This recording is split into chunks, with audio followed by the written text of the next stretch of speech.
This is the advent of Ledzilla, the world's first onboard focusing LED light.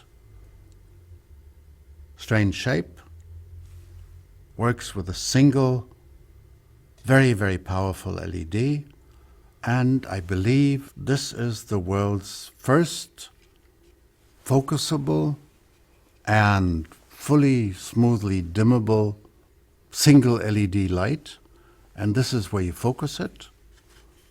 And if you don't watch the light, it even has an indicator here that tells you I'm in flood or in spot, and pretty wide focusing range.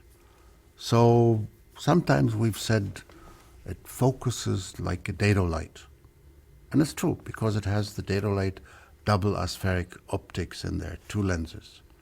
And that helps the light distribution, the evenness of the light distribution, and helps us in the tremendous focusing range.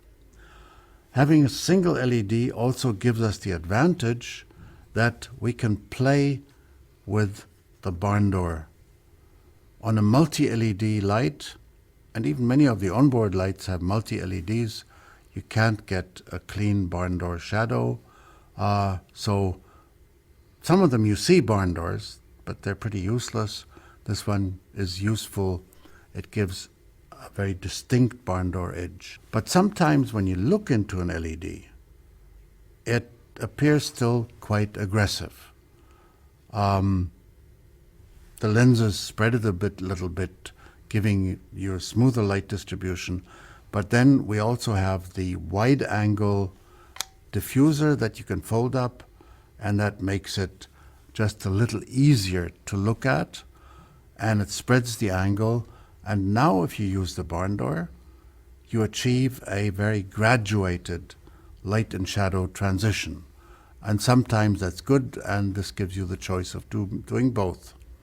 Then, of course, you can change it to tungsten light by a flip-down tungsten conversion filter that gives you clean 3300 Kelvin with a very useful color quality.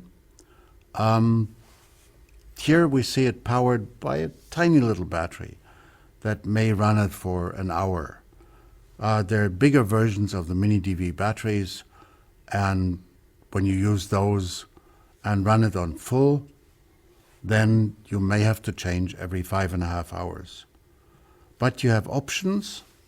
You can put different battery shoes on there, and you can also unplug here or have a version without the battery shoe at all and go with an external cable, go to your big camera battery and run it all day long. Because although it has a pretty high useful light output, it does use 8 watt, and that's a much lower power consumption than we would have expected from onboard lights in the past.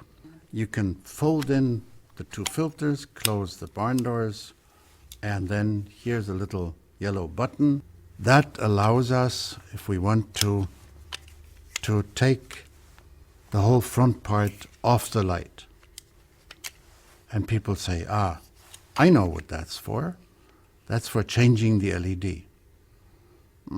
Yes, you may have to do that about every 70 years, 70. So it's not really for changing the LED. And when you have to do that, don't call me. The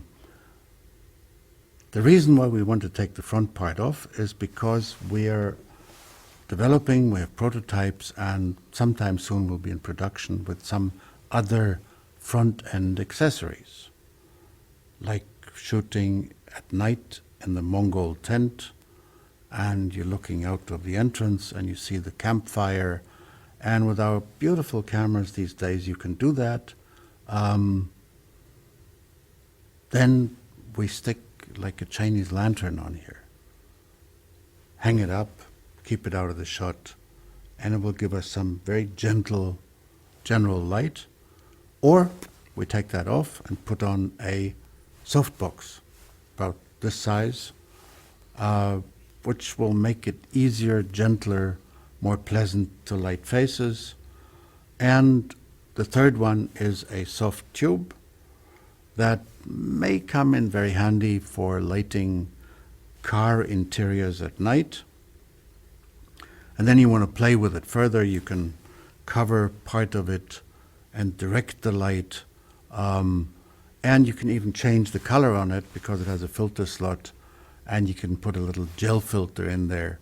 And we made it so it fits the little swatch books that you have. So you've got an incredible choice of filter colors and effects that even the rich Australian people who run the big 40-foot trucks may not have on the truck that day. So we're trying to make it as practical as we possibly can.